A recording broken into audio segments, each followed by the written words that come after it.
ორ მცირე და დიდ ფსიქოთერაპიას განასხვავებს იუნგი.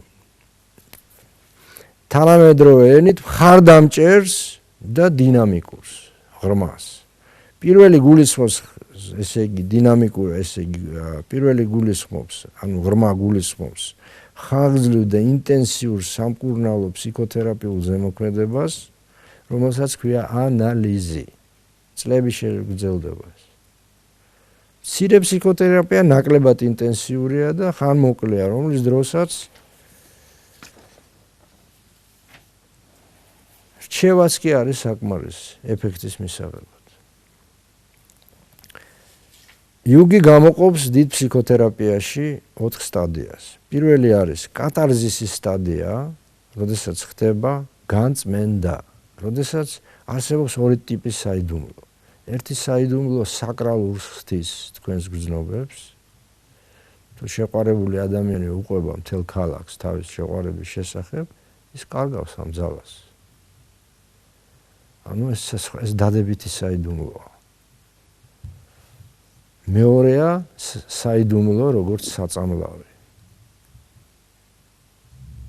ხო? ჩემი რაღაც ბავშვობის მოგონებები, რომელიც სასირცხვილოა. აი ამ ტრაუმული მოგონებების, რომელსაც ადამიანი მალავს, როდესაც ის გამოავლენს ფსიქოთერაპევტთან, ხდება მისი განწმენდა, გასუფთავება, კატარზის. ხო? მაგრამ იმ ადამიანზე, ვისაც თქვენ ამას ვისაც ამას ეტყვით, ამ ადამიანის მიმართ თქვენ გიჩნდებათ სხვა გრძნობები უკვე. ამას უკვე ქვია გადატანა, ტრანსფერი, უბერტრაგუნგ. ამ ადამიანის მიმართ იწყებთ ურთიერთობას ან სიყვარულის, თუ ეს დადებითი ტრანსფერია, ან უარყოფით სიძულვილის. და ხდება ამ დროს ისეთი ტიპის ურთიერთობა, რომელიც თქვენ გქონდათ წარსულში თქვენთვის მნიშვნელოვანი ადამიანების მიმართ, მშობლების მიმართ. თუ ეს ქალია, მის შეიძლება პროეცირება მოახდინო, ანუ ტრანსფერი მომივიდეს, ის რაც გქონდა მე დედაჩემის მიმართ. ამიტომ ამ ტრანსფერის სარკეში ჩახედვით, თქვენ ხედავთ, რა იყო წარსულში, რა საჭირო აქვს ემპირიული კვლევა კიდე. აშკარაა ეს. შენ იწყებ ისეთნაირად ქცევას, როგორც შენ იქცეოდე წარსულში, ბავშვობაში. აქედან შენ ტრანსფერი გარკვეულწილად არის სარკე, რომლის საშუალებითაც თქვენ ზუსტად მკაფიოდ საზღვრავთ რა ხდებოდა მის წარსულში.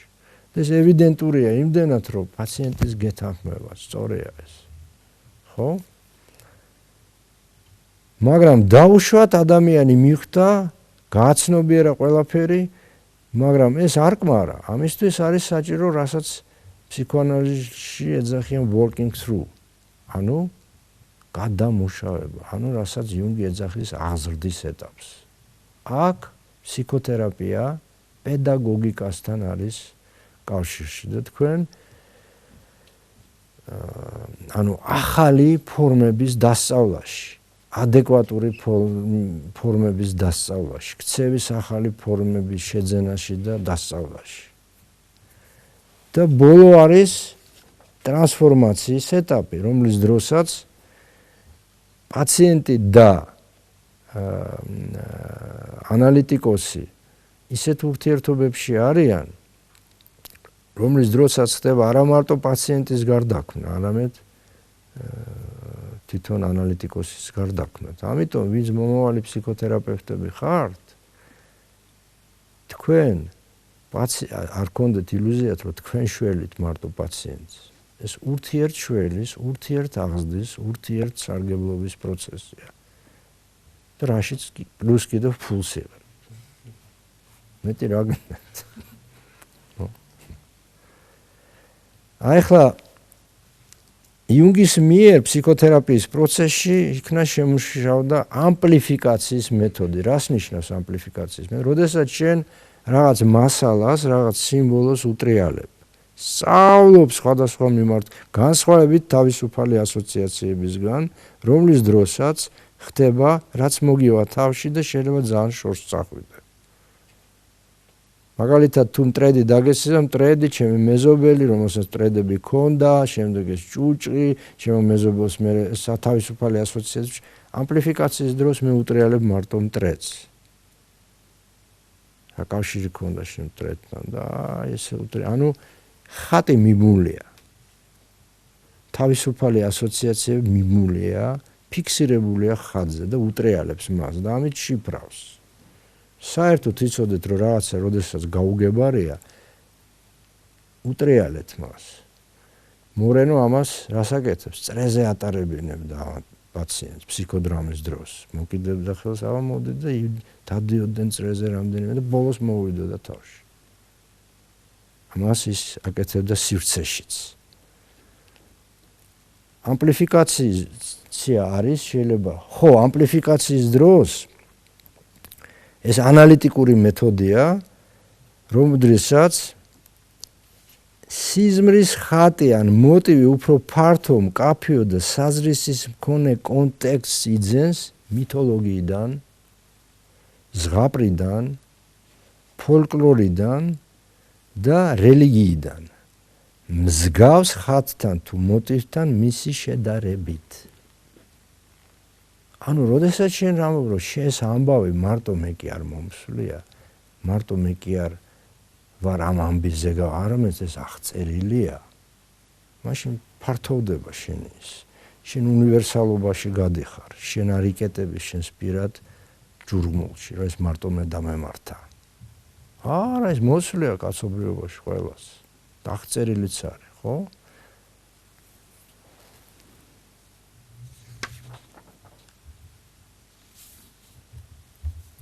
ამპლიფიკაციის მიმართ ორი ტიპის მიდგომაა, სუბიექტური შეიძლება იყოს და ობიექტური. ობიექტური უკვე ვთქვით, ამპლიფიკაციის დროს სიმბოლოს ასახსნელად ანალიტიკოსი თემებს მითოლოგიიდან, რელიგიიდან და სხვა წყაროებიდან კრებს. სუბიექტური ამპლიფიკაციის დროს ადამიანი იყენებს აქტიური წარმოსახვის ტექნიკას, რათა გამოიწვიოს სიმბოლოზე ასოციაციები. რა არის ეს აქტიური წარმოსახვა? რომელიც 1916 წელს აღწერა იუნგმა, რომელიც ადამიანში შემოქმედობითობის გამოვლენის საშუალებაა. მისი ფანტაზიისა და სიზმრების გამოყენებით. ეს არის შინაგანი ხატების დინამიკური წარმოქმნის პროცესი, სადაც ადამიანს საშუალება ეძლევა თვალყური ადევნოს ამ ხატებს. ეს ცნობილი იყო იოგას 8 საფეხურებიან სისტემაში პრატიაჰარას მეთოდია. როდესაც შენ აძლევს საშუალებას, რომ ხატებმა იდინოს. შენ აკვირდები, არც ერთთან არ იგივდები. უბრალოდ აკვირდები. და იუნგის ერთ-ერთი მოწაფე მარია ლუი ფონ ფრანცი გამოყოფს აქტიური იმაგინაციის 4 სტადიას. პირველი, გონებრივი სიმშვიდის ფონზე ცნობიერების ველის დაცარიელება. ანუ სივრცის შექმნა, დაპატიჟება. რასაკეთებ თქვენ ვიღაცა რომელს მომბძანდი, დამბძანდი, უთავისუფლებ ადგილს. ესე უნდა თქვენს ფსიქიკაში გაუნთავისუფლოთ ადგილი რაღაცას. თუ თქვენ სხვა რაღაცაზე ფიქრობთ, იქ ადგილი არ აქვს. იქ არავინ არ შემოვა. როცა ფუსფუსებ და ფიქრობ ან გადასახადებზე, ან ტელეფონზე, ან რაღაცა ვიღაცა, იქ რა შემოვა? უნივერსალური იქ არ შემოდის. ერთ-ერთი ის მახსენდება, მოდი გავყვებით თავისუფალ ასოციაციებს. იუნგი მერე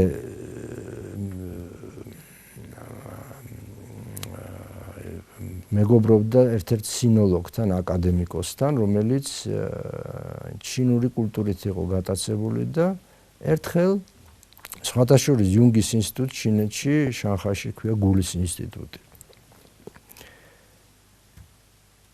და ერთ-ერთი სასწაული ფაქტის მომხრე გახდა ეს კაცი. აკადემიკოსი, კლასიკური განათლების, სინოლოგი, ძალიან მცოდნე ევროპული კულტურის, მაგრამ სინოლოგი და ის იქ ცხოვრობდა, იქაურად იცავდა, იქაურად ჭამდა და ლაპარაკობდა, რა თქმა უნდა. ერთ-ერთ სოფელში იყო მოკლედ გვალვა, საშინელი. მოიყვანეს წვიმის მომყვანი. წვიმის მომყარმა უთხრა ცოტა ის დამიტოვეთ. საჭმელიო და დაცალეთ სოფელი, წადით აქედან. ამან იკითხა მე შეიძლება და თქვენ დარჩითო რა ლაპარაკი. წავიდნენ მართლა მთელი სოფელი. წავიდა ეს ჩაიკეტა და ღრმა მედიტაციაში იყო. და მეორე დღეს მოვიდა თხეში წვიმა. ლამის თოვლი. და ეს ევროპელი კაცი რაციონალურად აღთვანებული შევიდა, მაგრამ როგორ მოახერხეთ ეს? ანუ ეს მე არ გამიკეთები, ეს დაომ გააკეთა. კი, მაგრამ დაო ადრე რატო არ აკეთებდა? არა, დაოს უნდოდა გაეკეთებინა, მაგრამ შფოთვის რაოდენობა ისეთი დიდი იყო, რომ ცარიელი ადგილი არ იყო, სადაც ჩამოვიდოდა. დით? ანუ დაო ჩამოდის იქ, სადაც მისი მონათესავეა, სადაც სიმშვიდეა.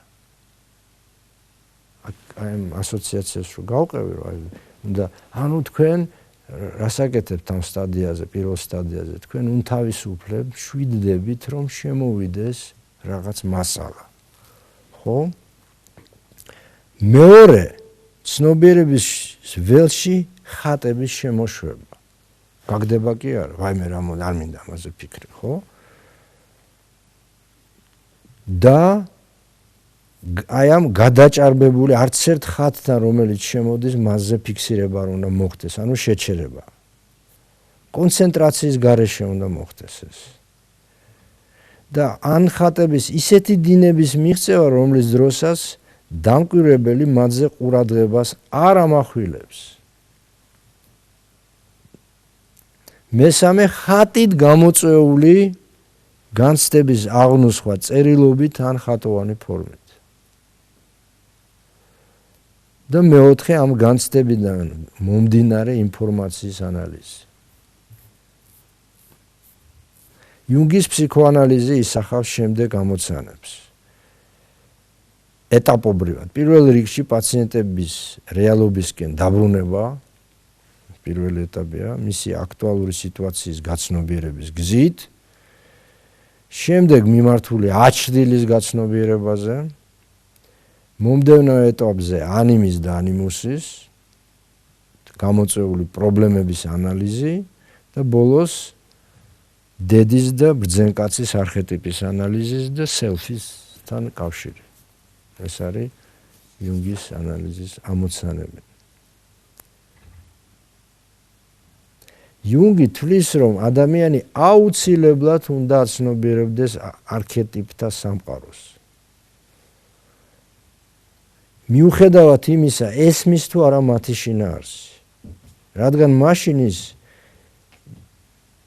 როდესაც ის აცნობა, ის ბუნების მთლიანის ნაწილი რჩება და თავის ფესვებთან ესე იგი ინარჩუნებს კავშირს. თუ ის პრიმორდიალურ ხატებს მოწყდა და გაეთიშა, ის მაშინ კულტურას კლავს